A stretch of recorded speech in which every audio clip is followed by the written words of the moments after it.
Have you ever said something like, I just don't have the same passion for owning my business that I once did?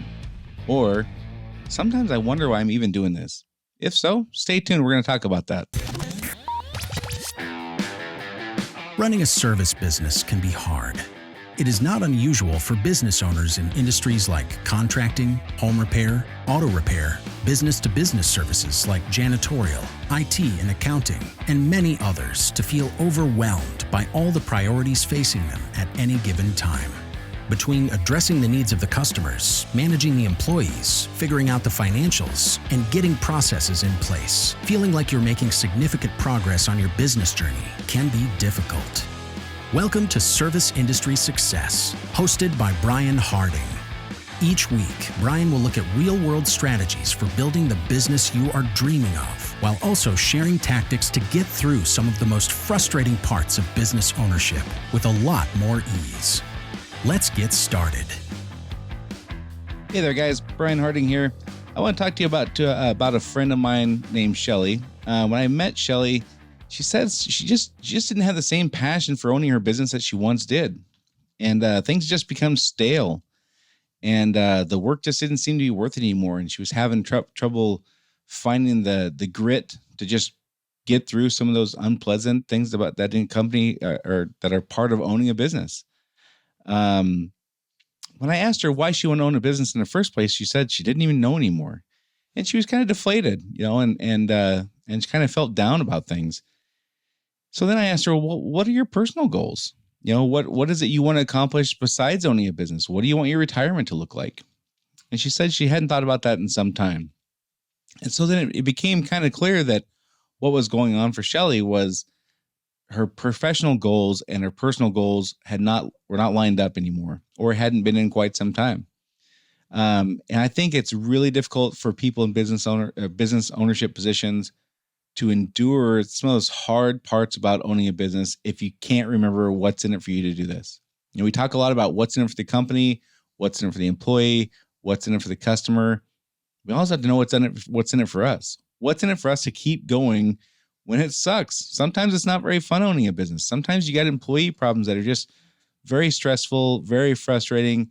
You got unreasonable customers. Sometimes you've got legal things to deal with and laws changing or whatever it is. There's plenty of times where being a business owner is not as fun as we would like to think it is when we first start out, right? So I would recommend having a clear knowledge of why we're doing this. And so there's a few different ways to do this. There's a thing that I found called the Motivational Matrix. I think this is a fantastic tool. I found it just by doing an internet search. I'm sure you can too. There's some great information I found out there on it. I'm not even sure who to give credit to for developing this. I think it's a fantastic tool, though, and I'd like to talk about that a little bit today because I think it'll help some folks with solving this problem. So one of the things that we hear is, dream big and then nothing will get in your way, right? Well, not everybody has big dreams. Not everybody wants to own a big house on a lake and have 14 jet skis and 16 cars and a 12-car garage to put them in. Not everybody wants that. And so for people who don't have that, trying to figure out what their why is can be a little more challenging. So let's talk about this motivational matrix. Again, I think it's a great tool, and I wish I knew who to give the credit for developing this thing. There's basically 4 reasons why we're compelled to do things. The first one is an internal positive driver, right? Passion for what we're doing, satisfaction, self-validation, a feeling of purpose. This is that version of find what you love to do and you'll never work another day in your life, right? If you have that for your industry, that's great. Then you know why you're doing this because you get that self-validation. You get that feeling of pride and you have passion for what you do. You look forward to going to work every day. And even on the days when it's not as much fun as others, you still know you're doing what you're supposed to be doing in life. And that's a fantastic feeling if you have that. Not every industry offers that, though. It's hard to be a roofing contractor or a CPA or other things and get that same kind of feeling. Not every industry is going to provide that, right? So the first one, though, this internal positive drivers, this passion for what you do, is probably by far the best one to have. If you have that, then that's fantastic. I think it's important to identify that that's why you do this. And on the days that you're going to have down, there are times you're going to have down days, we can reflect back and go, yes, I'm having a crummy day today, but I would rather be doing this than anything else in the world. And that's a fantastic feeling. For those of us who have industries that don't provide that, or we just don't have that for our industry, whatever, for whatever reason, there's a second one, which is the external positive. So this is recognition and appreciation from others. It's also financial and other rewards. Financial benefit, time off benefit. These are all fantastic reasons. And this is all about dreams, right? These are all fantastic reasons to keep us going when things get tough, right? So this is that version of declare your dream and chase your dream and don't let anything stand in your way until you reach it, right? If this is you, if this is what's compelling you to do things, then we got to be really clear about our goals, and we have to be really clear about making sure our professional goals and our personal goals are in alignment. So if our professional goal is to build a 7-person company, but our personal goal is to have a multi-million-dollar house overlooking a lake and that big fancy $200,000 jet boat, those are not necessarily going to align, right? So we can't necessarily get that personal goal achieved by building a small 7-person company or a medium 7-person company. And if we don't have those things in alignment, it's going to be difficult because we're going to waver. We're going to go back and forth between the two. The third one is external negative, right? So this is for people who are, the third one is internal negative. This is where a lot of us naturally reside. This is that fear of failure, that imposter syndrome. Almost every business owner I know, including myself, have spent a great deal of time living in this world where we have this imposter syndrome. We're afraid of being found out as a fraud. We're afraid of failing. Fear is a great motivator. It's not a very pleasant one sometimes, but it is a good motivator. There's no question.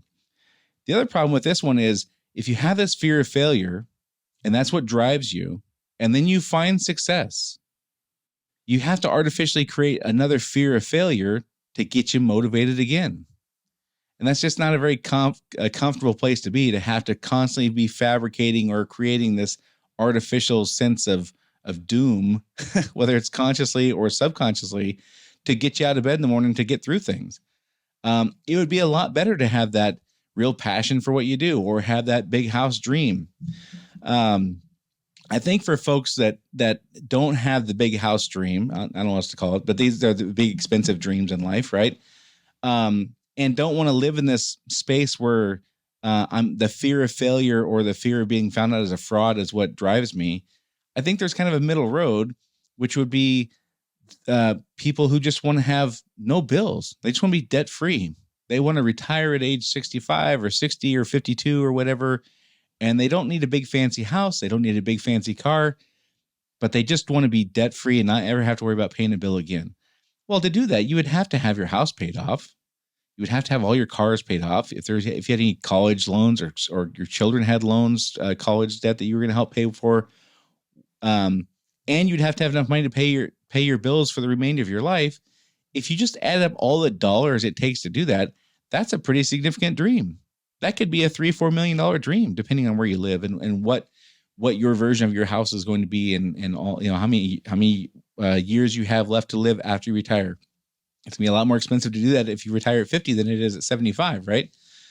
So my point is, if we could have at least a clear vision of what we're doing this for, and if you don't have that big grandiose dream, that's okay. Other things that we want to do in life and achieve before we die are expensive.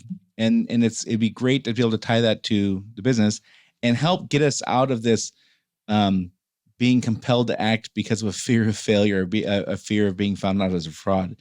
And again, having that need to artificially create negative feelings to motivate us again. Why would we want to do that to ourselves? That does not sound like a very fun place to live for me anyway.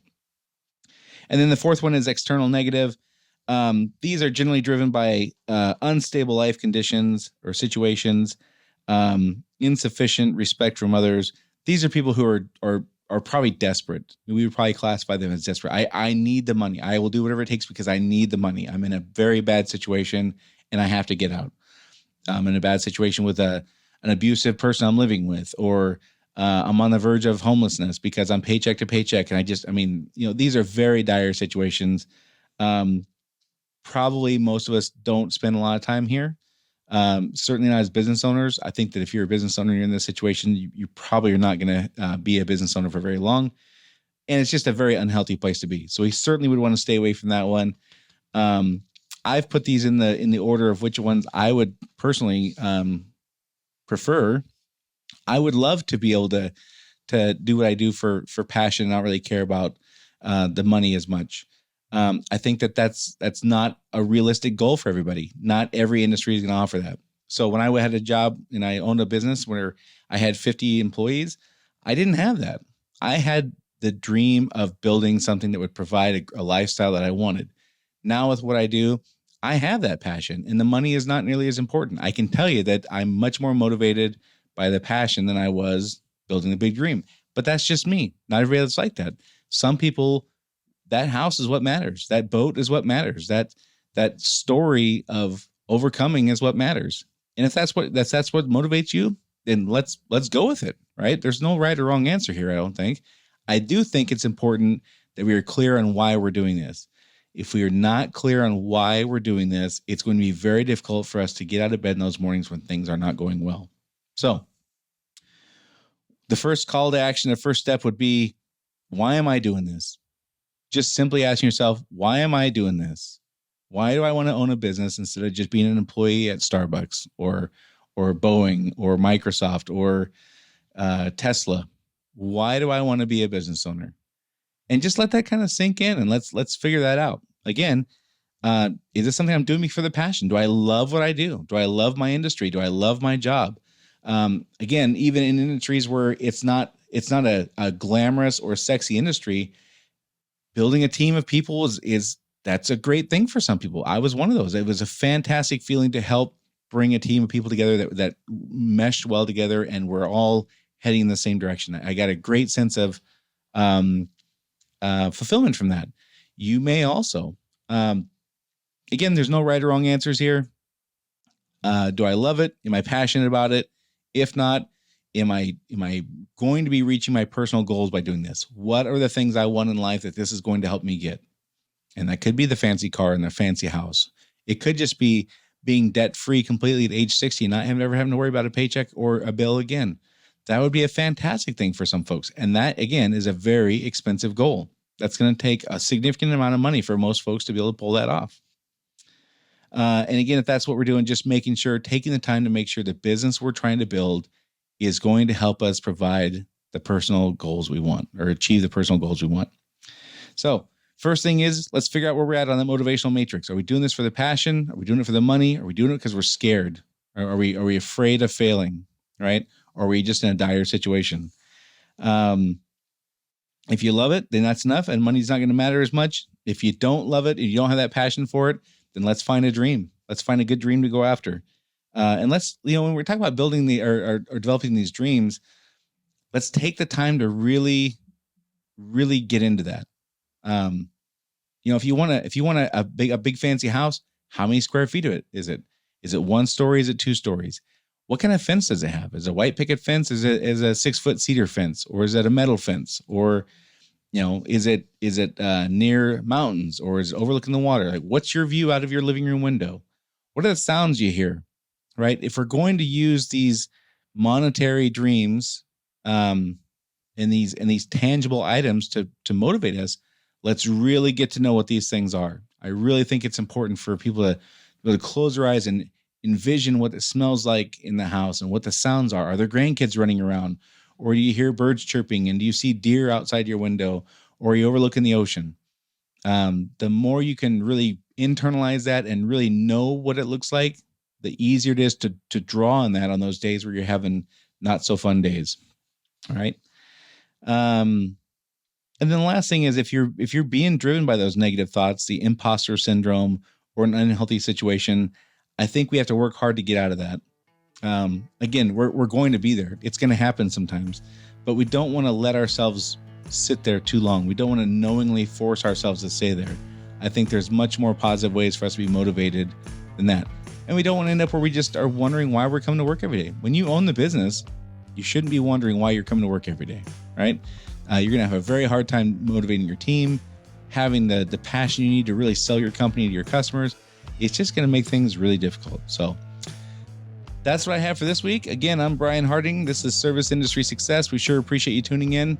And if you know somebody this could help who owns a service industry and they're wanting to build a business, please feel free to share this with them. The way you grow a podcast now is by sharing this with folks.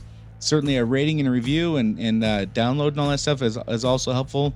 And thanks a lot for your time, and we'll talk to you next week.